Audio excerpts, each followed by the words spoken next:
ప్రియమైన దేవుని బిడ్డలారా, ఇక్కడొక విధవరాలు మనకి కనబడుతుంది.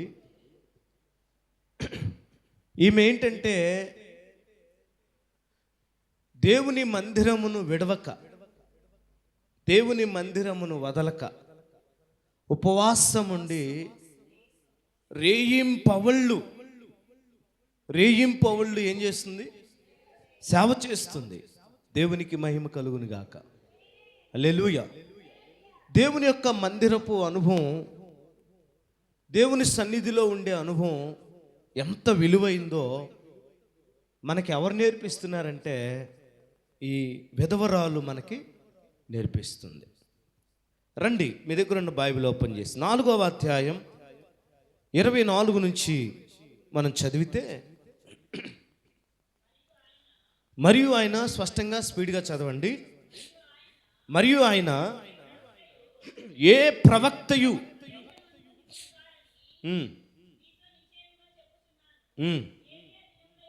ఏలియా దినముల యందు ఇదండి ఇది ఇదే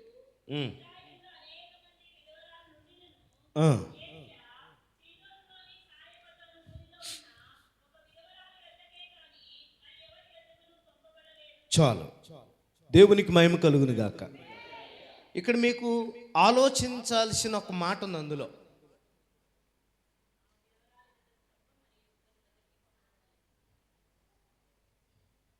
సారేపాతు అని ఊరిలో ఒక్క విధవరాలే కాదట కదా, చాలా మంది ఉన్నారు,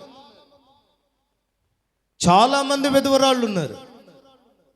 కానీ ఆమె ఒక్క దగ్గరికే, హల్లెలూయా చెబుదాం, ఆమె ఒక్క దగ్గరికే పంపించాడంట దేవుడు. హల్లెలూయా. విధవరాలు అనగానే మనకి ఏం గుర్తొస్తుందంటే ఎవ్వరూ లేని కదా, ఆదరించేవారు లేని, ధైర్యపరిచేవారు లేని, సహాయం చేసేవారు లేని, పలకరించేవారు లేని, ఏమండి ఆప్యాయతగా అన్నం పెట్టేవారు లేనటువంటి పరిస్థితులు ఆ రోజుల్లో మనం గమనిస్తూ ఉన్నాం. అయితే ఎంతోమంది విధవరాళ్ళు ఉన్నారు, ఎంతోమంది భర్త చనిపోయిన స్త్రీలు ఉన్నారు. కానీ దేవుని యొక్క దృష్టి, దేవుని యొక్క ఆలోచన ఎవరి మీదకి వెళ్ళిందండి అంటే ఈ సారేపాతులో ఉన్న విధవరాలు మీదకే వెళ్ళింది. హల్లెలూయా. ప్రియమైన దేవుని బిడ్డలారా, ఎందుకు అంత సారేపాతులో ఉన్న ఆ స్త్రీ దగ్గరికే దేవుడు ఏలియాని పంపించాడు అంటే అక్కడున్న నీడు, అక్కడున్న అవసరత చాలా ఇంపార్టెంట్. మీరు గమనించండి, అక్కడ నాకును నా కుమారునికి మాత్రమే మేము చావకుండునట్లు ఒక్క అప్పము లేదా 2 అప్పములు మాత్రమే మాకున్నాయి. రేపటికి అప్పము లేదు, రేపటికి ఆహారము లేదు. రేపు అనేది వాళ్ళ జీవితంలో లేదు అని అర్థం. Praise the Lord. రేపటికి వారికి ఆహారం లేదు, రేపటికి వారికి అప్పము లేదు. కొంచెమంత పిండి, కొంచెమంత నూనె మాత్రమే ఉంది. Praise the lord. కొంచెమంత పిండి, కొంచెమంత నూనె. రేపటి భవిష్యత్తు వారి జీవితంలో కనపట్లేదు. ఎందుకనంటే మనం చదివితే ఇంక అక్కడ పూర్తిగా 3.5 సంవత్సరాల పాటు చదవండి ఆ భాగం. 3 ఏండ్ల 6 నెలలు ఆకాశము మూయబడి దేశమంతటను గొప్ప కరువు సంభవించినప్పుడు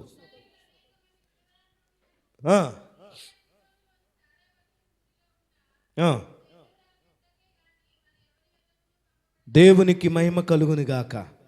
3.5 సంవత్సరాల పాటు వర్షం లేక, పంటలు పండక, అస్తవ్యస్తమైనటువంటి స్థితిలో ఉండగా దేవుని వాక్యం సెలవిస్తుంది, అనేక మంది ఇశ్రాయేలీల్లో అనేక మంది విధవరాళ్ళు ఉన్నప్పటికీ ఏలియా సారేపాతులో ఉన్న ఆ స్త్రీ దగ్గరికే పంపించబడ్డాడు. హల్లెలూయా.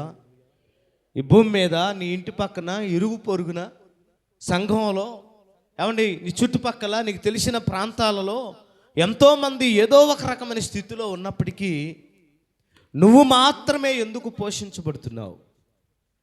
నువ్వు మాత్రమే ఎందుకు ఆదరించబడుతున్నావు? నువ్వు మాత్రమే ఎందుకు స్థిరపరచబడగలుగుతున్నావు? నువ్వు మాత్రమే సంతోషంగా ఉండడానికి గల కారణం ఏంటంటే దేవుడు నీ గురించి ఆలోచిస్తున్నాడు అన్న సంగతి గుర్తుపెట్టుకోవాలి. ఎవరు? దేవుడు నీ గురించి ఆలోచిస్తున్నాడు. ఒక్కోసారి కన్న బిడ్డలు ఆలోచించకపోవచ్చు, కుటుంబీకులు ఆలోచించకపోవచ్చు, లేదా ఆమె తోబుట్టువులు ఆలోచించకపోవచ్చు ఆమె గురించి.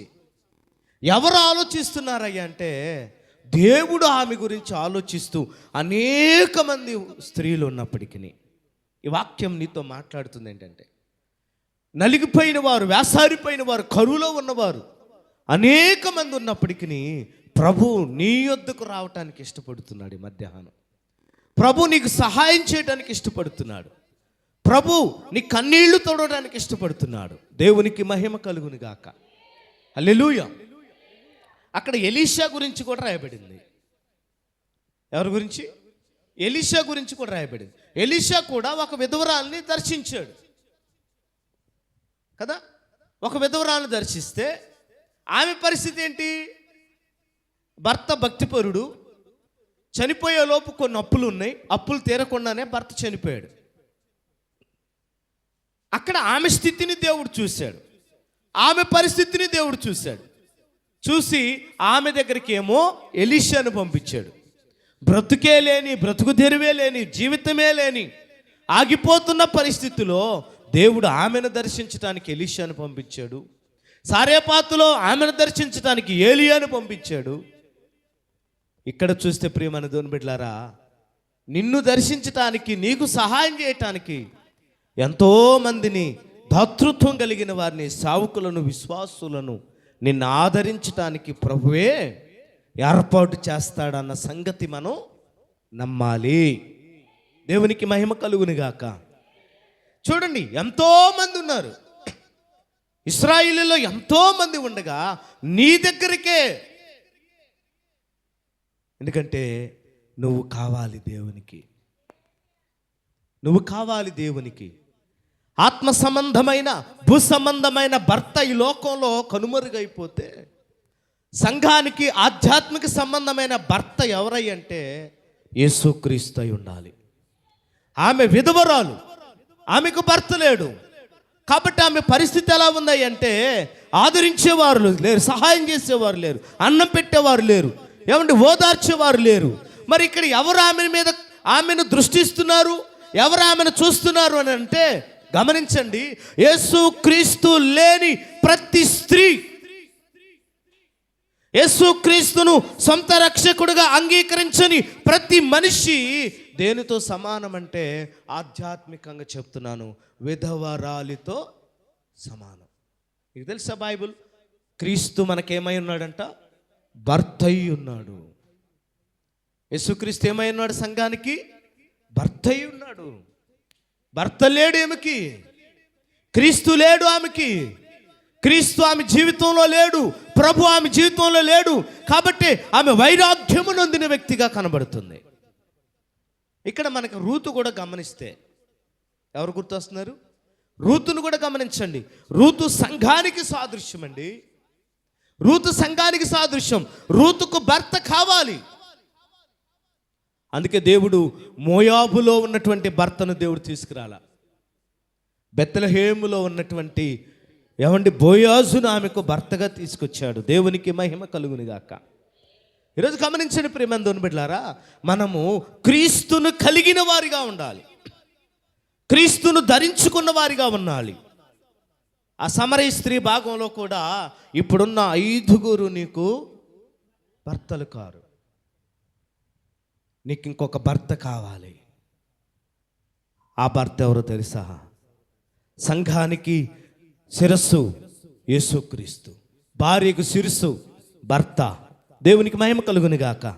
వధువు సంఘం క్రీస్తు కొరకు ఎదురు చూడవలసినటువంటి పరిస్థితులు మనకి ఇక్కడ కనబడుతున్నాయి ప్రియమందుని బిడ్డలారా. యేసుక్రీస్తు లేని సంఘం, యేసుక్రీస్తును ధరించుకోలేని ఒక విశ్వాసి, యేసుక్రీస్తు లేనటువంటి వ్యక్తి విధవరాలితో సమానంగా భావిస్తున్నాడు ఇక్కడ. అందుకని అనేక మంది స్త్రీలు ఉన్నప్పటికీ సారేపాతులో ఉన్న ఆమె యొద్దకే దేవుడు పంపించాడు. ఈరోజు కరువులో నువ్వు ఉన్నావా? రేపటి పరిస్థితి ఏంటో నీకు అర్థం కావట్లేదా? రేపు ఎటు వెళ్ళాలో నీకు పాలుపోవట్లేదా? నీ ఇంట్లో ఉన్నటువంటి ధాన్యము, బియ్యము, డబ్బులు అన్నీ అయిపోయిన స్థితిలో నువ్వు ఉన్నావా? రాత్రి ప్రభు అనేక మంది ఉండొచ్చండి నీ ఇరుగు పొరుగున నీ స్థితిలో, కానీ నిన్ను దర్శించడానికి ఇష్టపడుతున్నాడు ఈ మధ్యాహ్నం.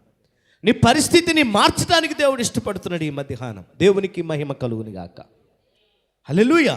అందుకని ఆ రోజు అక్కడ మనం చదివితే, మరలా వర్షం కురిసి పంటలు పండి చేతికొచ్చేంత వరకట ఆ పిండి నూనె తక్కువ కాలేదు. దేవునికి మహిమ కలుగును గాక. సిలువ లేని జీవితం సున్నా, సిలువ లేని బ్రతుకు సున్నా. యేసుక్రీస్తు, ఆ సిలువలో కనబడుతున్న యేసుక్రీస్తు, ప్రియమైన దేవుని బిడ్డలారా, సిలువ మన జీవితాల్లో ఎప్పుడైతే ఉంటుందో ఆ మనిషికి విలువ ఉంటుందండి. సిలువ లేకపోతే విలువ లేదు. చాలామంది సిలువ అంటే శ్రమలు అంటారు. సిలువ అంటే విమోచన. ఏంటండి సిలువ అంటే ఏంటి? విమోచన. సిలువ శ్రమలే, కానీ ఆ శ్రమలన్నీ ఎక్కడితో ఆగిపోయినాయి? ఆ పరిస్థితులన్నీ ఎక్కడ ఆగిపోయినాయి? నీ దాకా రాకుండా అవన్నీ ఆ శ్రమల్లో యేసుక్రీస్తు ఏం చేశాడు? ఆ సిలువలో అన్ని భరించాడు. సిలువ నీకు శ్రమ కాదండి, సిలువ మనకు విమోచన ఇచ్చిందండి. అందుకనంటాడు, అతడు మన వ్యసనములన్నిటినీ భరించెను, మన పాపములను వహించెను, మన వ్యసనములను భరించెను, మన రోగములను భరించెను. అన్ని యేసుక్రీస్తు వారు భరించాడు సిలువలో. అయితే ఆ సిలువను చూసి మనం ఏం గుర్తు తెచ్చుకోవాలంటే, విమోచించబడిన సంగతిని మనము గుర్తు తెచ్చుకోవాలి. అందుకే భక్తుడు అంటాడు, నా విమోచకుడా యేసయ్యా, నీ జీవన రాగాలలో నీ నామమే ప్రతిధ్వనించెనే, నా విమోచకుడా యేసయ్యా, మమతలూరించే వారెవరు లేరని, నిరాశల చెర నుండి విడిపించినందున, మమత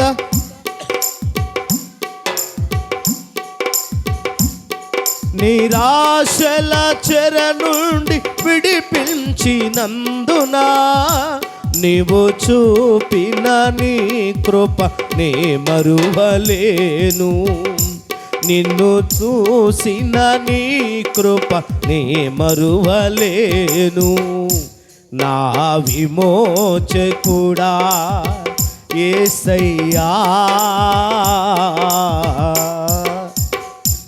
సిలువ యేసుక్రీస్తుకు శ్రమ, సిలువ మనకి విమోచన. ఎందుకంటే ఆ శ్రమ నీకు లేదు. మనకున్న శ్రమలు ఏంటండి? అప్పులు, రోగాలు, బాధలు, సమస్యలు, ఇబ్బందులు, ఇవన్నీ మనం ఎదుర్కొనేవి. ఇవి దేవుడు పెట్టినవి అనుకుంటున్నారా? కాదండి. మనంతట మనం కొని, చెప్పండి, మనంతట కొని తెచ్చుకునేవి, మనంతట మనం చేసుకున్నవి శ్రమలో. ఈ చిన్న చిన్నవి పెట్టి నిన్ను దేవుడు ఎప్పుడు దూరం చేసుకోడు తెలుసా మీకు? ఆయన విలువైన రక్తంతో నిన్ను కన్న దేవుడు ఈ చిన్న శ్రమను పెట్టి నిన్ను దేవుడు దూరం చేసుకోడు. అసలు శ్రమలే వేరు. దేవుణ్ణి దూరం చేసే శ్రమలు అవి మామూలు శ్రమలు కాదు ప్రియమందుని బిడ్డలారా. ప్రాణాలు పోయే శ్రమలవి, రక్తాన్ని ఒలికించే శ్రమలవి, ఏమండి చేల్చబడినటువంటి శ్రమలవి, మరణపాశల వరకు వెళ్ళినటువంటి శ్రమలవి. ఈరోజు మనకు ఎదురయ్యే రోగాలు, నిందలు, అవమానాలు, వాళ్ళు ఏదో అన్నారు వీళ్ళు ఏదో అన్నారని దేవునికి దూరం అయిపోయేటువంటి శ్రమలు ఇవి శ్రమలే కావు ప్రియమందుని బిడ్డ. అసలు ఆ శ్రమలే వేరండి. వీటన్నిటి కోసం కాదు ఆయన చనిపోయింది. అపవాది మన మీద వేసినటువంటి ఆ ముద్ర, అపవాది మన మీద వేసిన ముద్ర ఏంటో తెలుసా? ఇతడు నాకు నా సొంతం. అందుకంటాడు అక్కడ ఆ కొండ మీద తీసుకెళ్ళి ఏం చెప్తాడు? నువ్వు ఇక్కడి నుంచి దూకు, లేదా నా కాళ్ళకు మొక్కితే ఈ లోక మహిమంతా నీకు రాసిస్తానంటాడు. ఎవరి మహిమను ఎవరికి ఇస్తారండి? ఎవరి భూమిని ఎవరికి ఇస్తారండి? ఎవరి ప్రపంచాన్ని ఎవరికి ఇస్తామంటున్నాడు అపవాది? దేవుని సృష్టి, దేవుని ఒక మాట రాయబడింది యోహాను సువార్తలో, ఆయన లేకుండా ఏది కలుగలేదు. యేసయ్య లేకుండా ఏది కలగలేదు. మరి ఇప్పుడు ఈ ప్రభుత్వం లేకపోతే ఈ రాజ్యం, ఈ దేశం ఎవరి చేతిలోకి వెళ్ళిపోయిందంటే అపవాది చేతిలోకి వెళ్ళిపోయింది. ఎవరిచ్చారనుకుంటున్నారు? దేవుడు మనకిచ్చిన స్వాతంత్రాన్ని, దేవుడు మనకిచ్చిన హక్కును చేతులారా అవాదంలు ఏం చేశారు?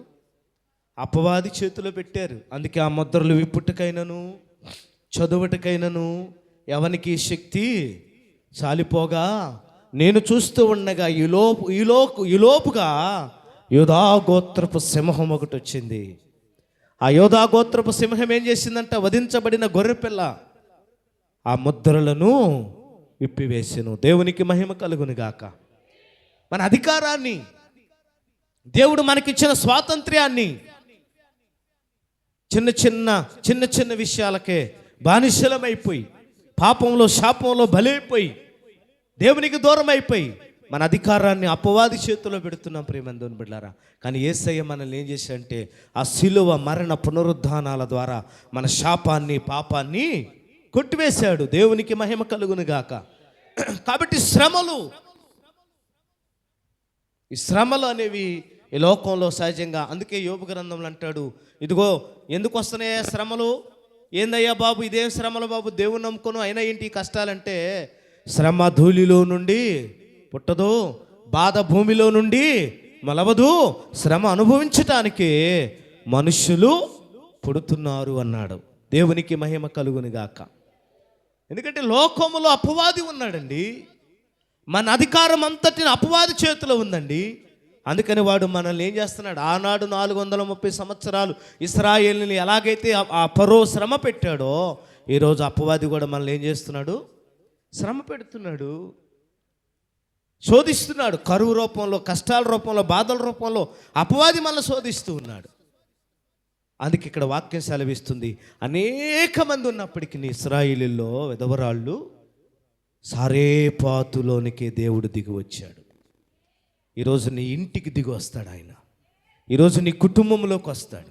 ఆదరణ లేక, సహాయం లేక, పట్టించుకునేవారు లేక, ఏమంటే బలపరిచేవాళ్ళు లేక, ఓదార్చేవారు లేక, అన్నం పెట్టేవారు లేక, ఒకవేళ అతలాకుతలం అవుతున్న పరిస్థితుల్లో నువ్వు ఉన్నట్లయితే, ఇదిగో నీ కోసం, నా కోసం ప్రాణం పెట్టిన దేవుడు ఉన్నాడన్న సంగతి ఎప్పటికీ మనం మర్చిపోకూడదు. ఆయన నిన్ను ఒకరోజు దర్శిస్తాడు. ప్రభు దర్శించినప్పుడు, ఏలియా దర్శించినప్పుడు ఆ వెధవరాలి ఇంట్లో కరువు అనేది లేకుండా పోయింది. గట్టిగా చెప్పకూడదామా? హల్లెలూయా. లూకాసు వార్త 7వ అధ్యాయం, లూకాసు వార్త 7వ అధ్యాయం 12వ వచనం. ఆ ఊరి గవిని యొద్దకు వచ్చినప్పుడు చనిపోయిన ఒకడు వెలుపలికి మోసుకొని పోబడుచుండెను. అతని తల్లికి అతను ఒక్కడే కుమారుడు, ఆమె విధవరాలు. ఆ ఊరి జనులు అనేకులు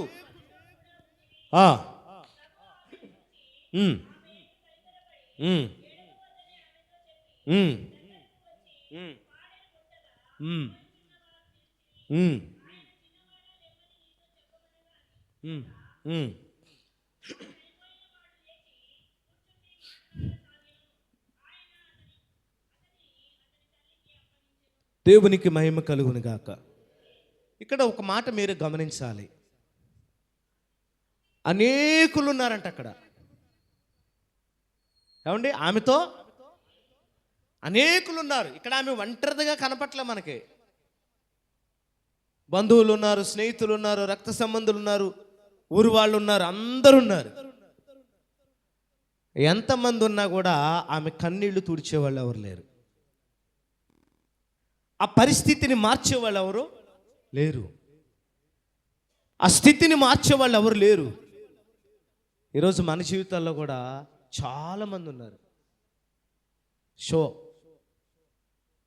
మన చుట్టూ ఉన్నారు లేరా? చాలామంది ఉన్నారు మనకి, మన పెద్ద కుటుంబం రా బాబా అంటారు. మనదే కుటుంబం, పెద్ద కుటుంబం, మన వంశం పెద్దదే. మీ తాత ముత్తాతలు అబ్బా సూపర్, మీకు మేము పెదనాన్నం బాబాయలం చిన్నాన్నం ఓ నాయన ఎన్ని చెప్తారో. ఎన్నున్నా కూడా ఆదరించవలసినప్పుడు ఆ ఆదరణ దొరకట్లేదు.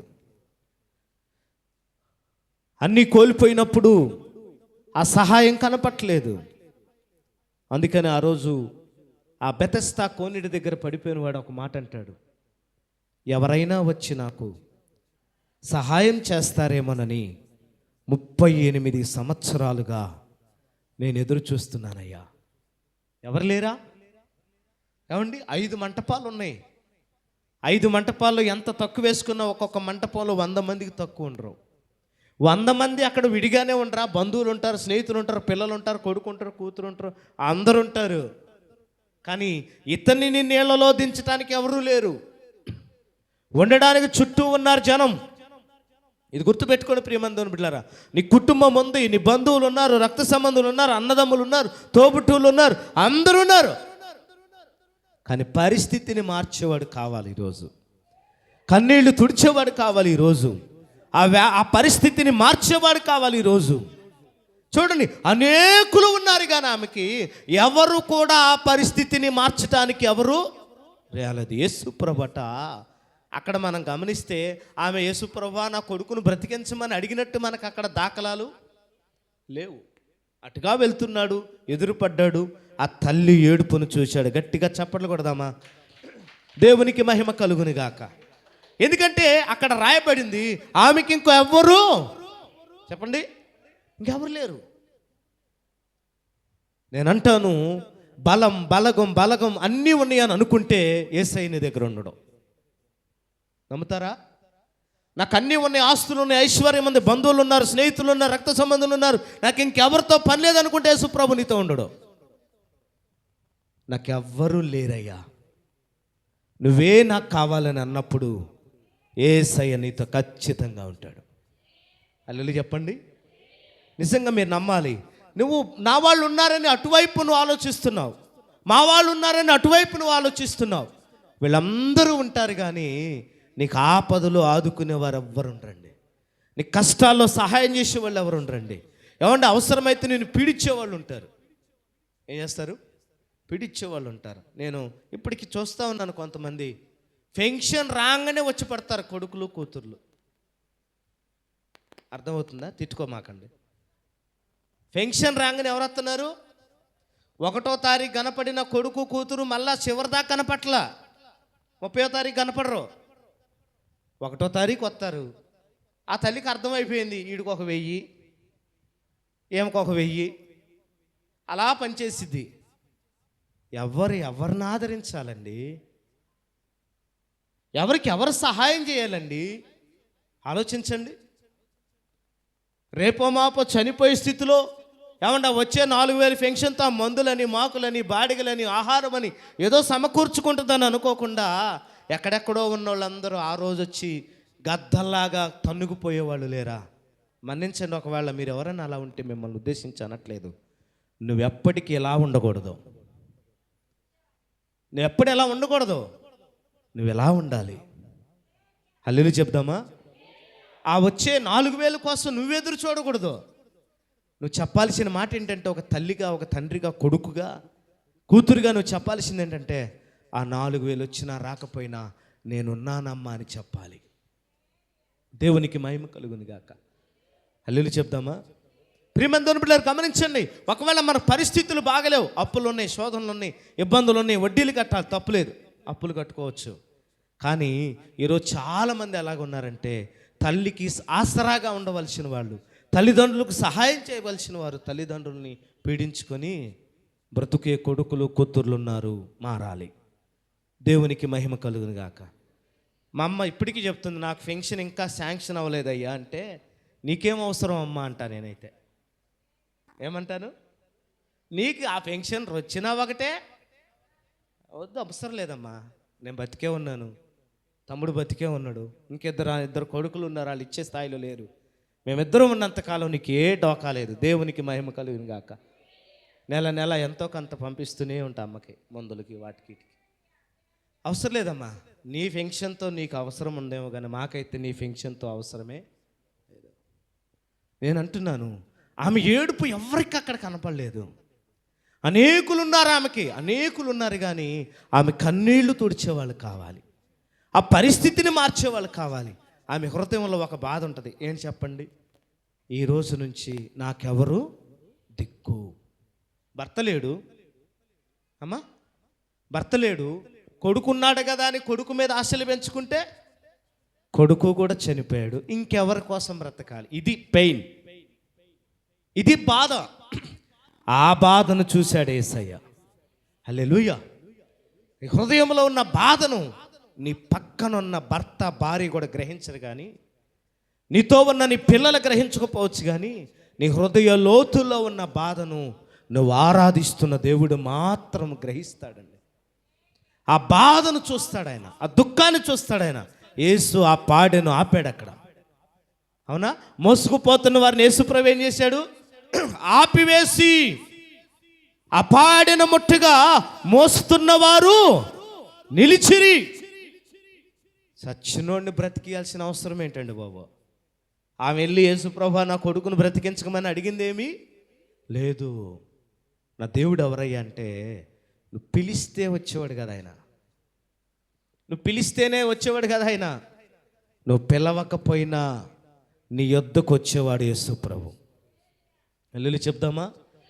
నువ్వు పిలవకపోయినా నీ యొద్దకు వచ్చి నిన్ను పరామర్శించేవాడు, నీకున్న లోటుని తీర్చేవాడు, నీకున్న అవసరాన్ని తీర్చేవాడు ఆయన.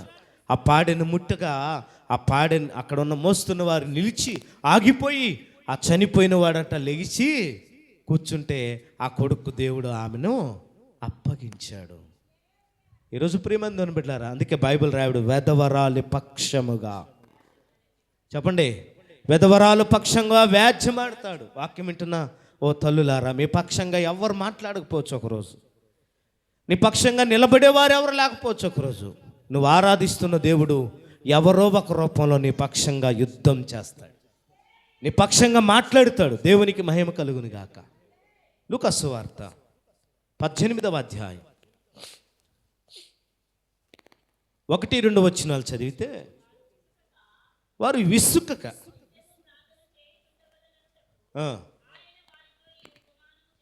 విసుకక నిత్యము ప్రార్థన చేయుచుండాలని ఒక ఉపమానం చెప్పాడట. ఏంటి ఆ ఉపమానం?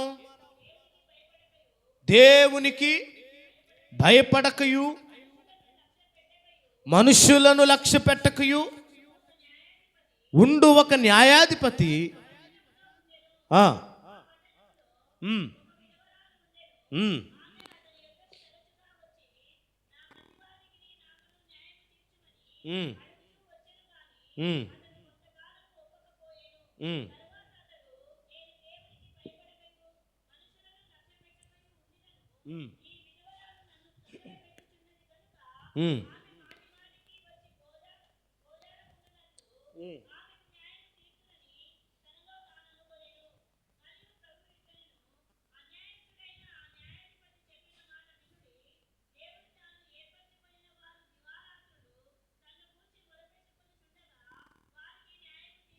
చాలు.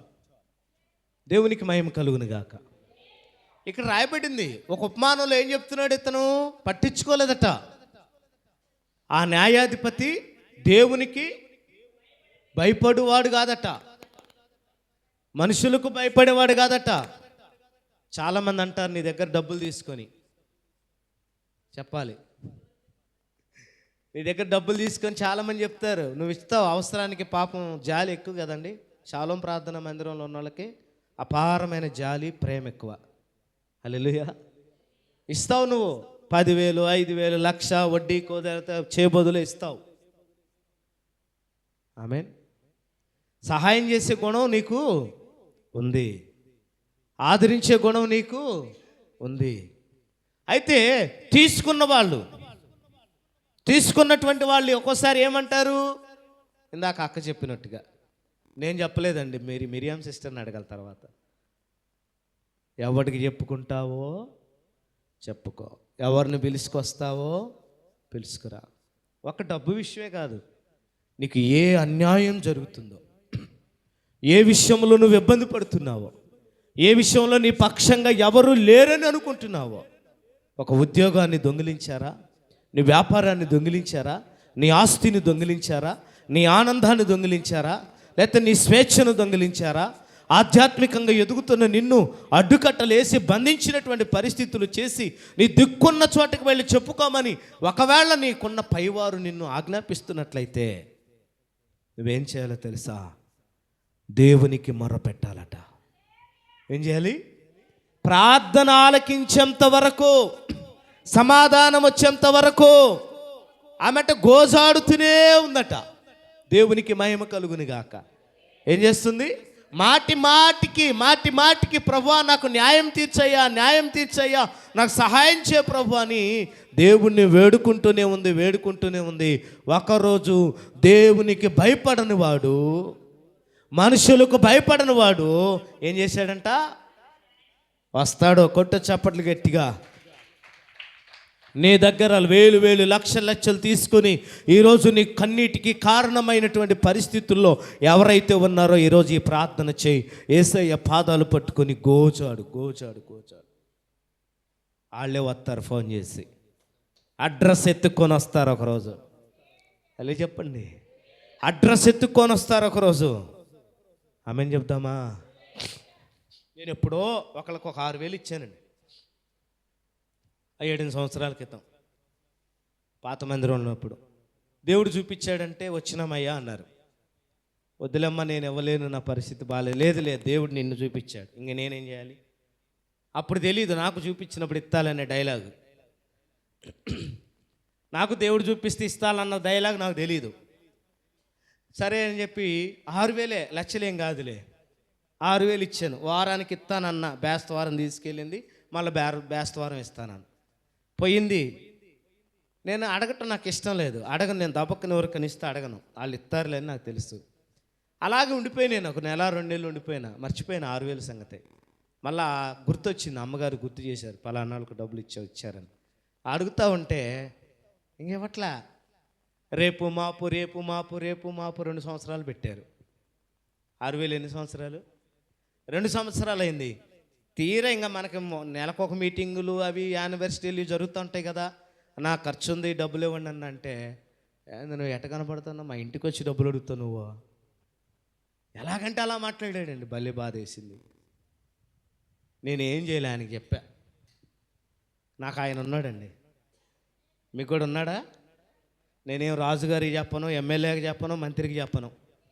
నాకు నొప్పి కలిగితే ఆయనకి చెప్తా, అయ్యా నా మాట వింటలేదు నాయన, నువ్వే చూసుకో ప్రభు అని. నిజంగా ఏం జరిగిందో తెలియదు, కాలు ఇరిగిందని నాకు ఫోన్ వచ్చింది.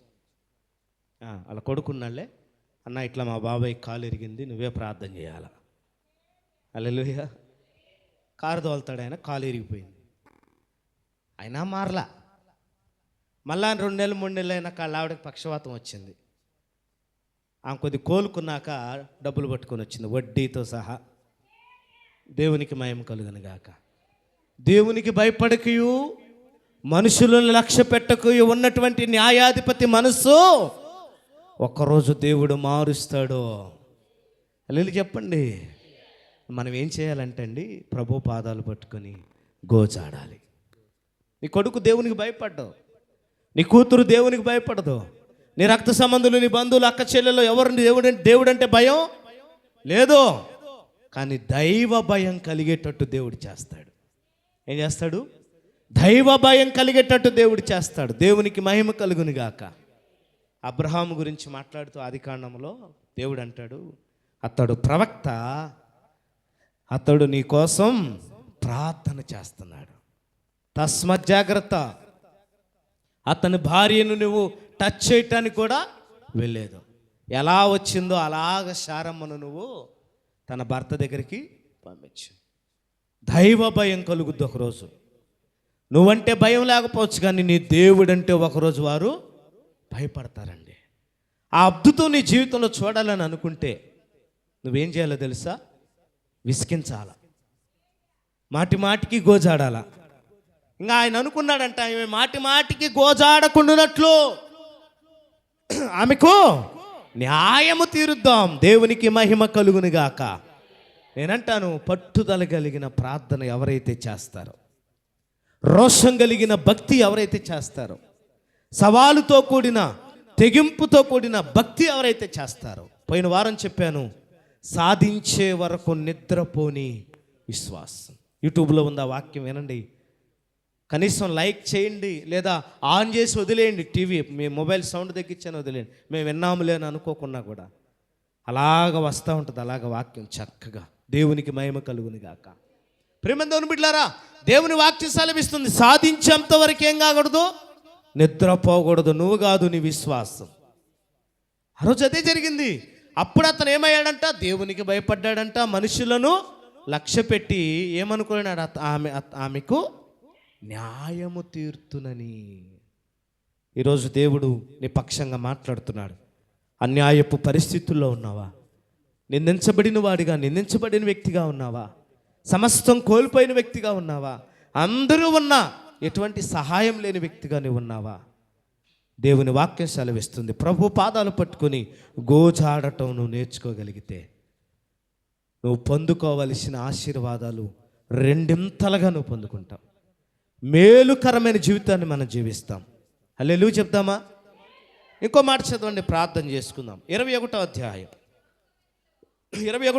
2వ వచనం. ఒక బీద విధవరాలు 2 కాసులు అందులో వేయిచుండగా చూసి, ఈ బీద విధవరాలు అందరికంటే ఎక్కువ వేసినని మీతో నిజముగా చెప్తున్నాను,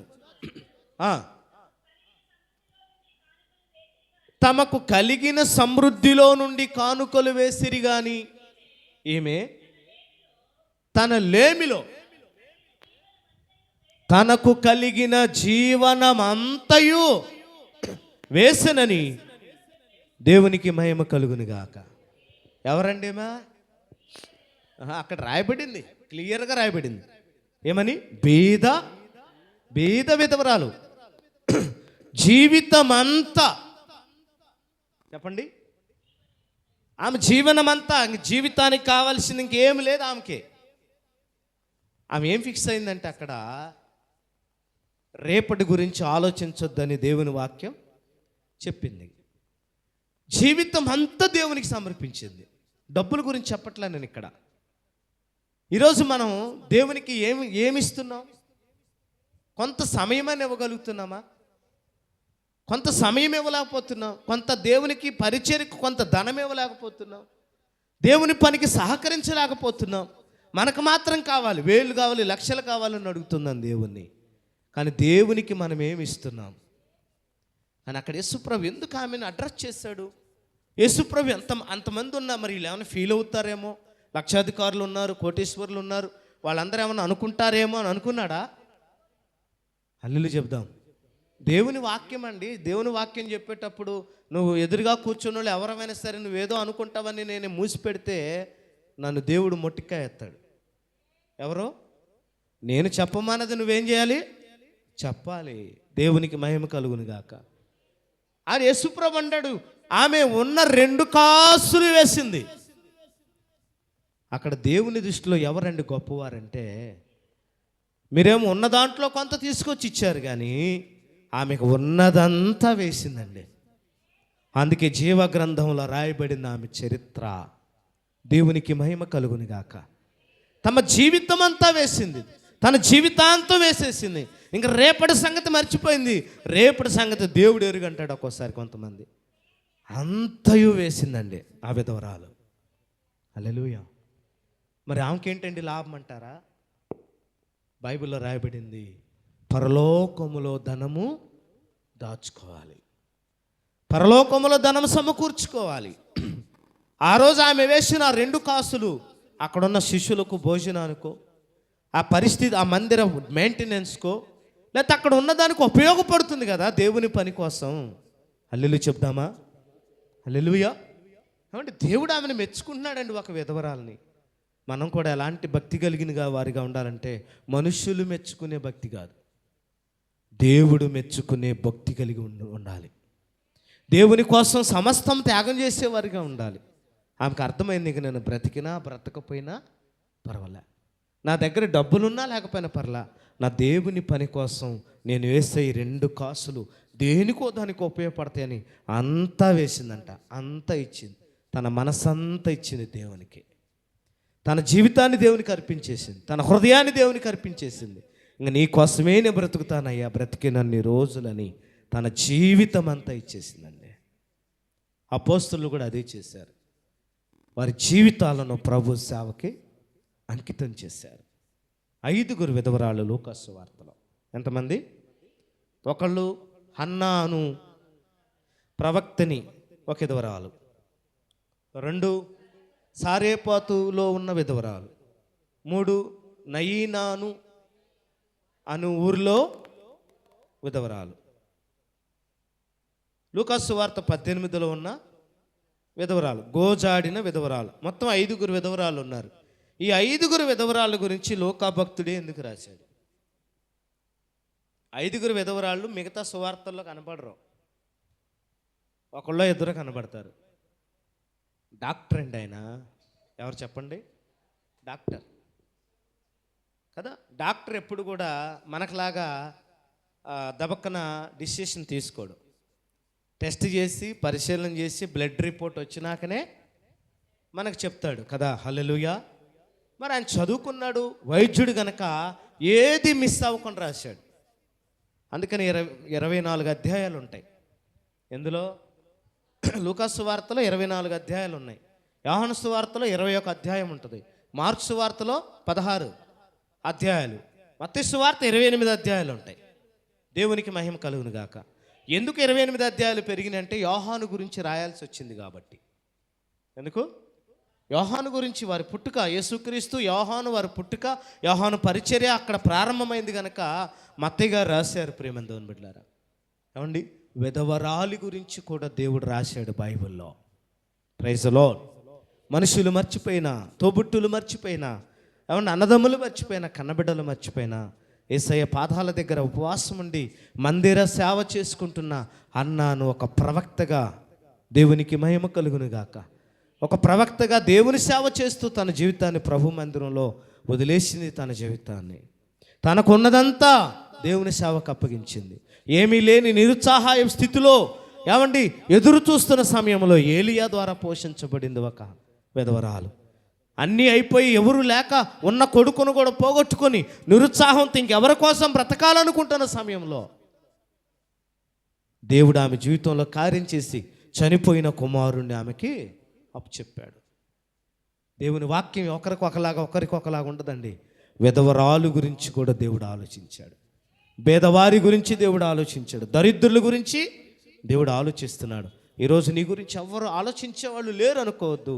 నువ్వు ఏ స్థితిలో పడిపోయావో ఆ స్థితిలో దేవుని వైపు చూడు, ఆ స్థితిలో మొరపెట్టు.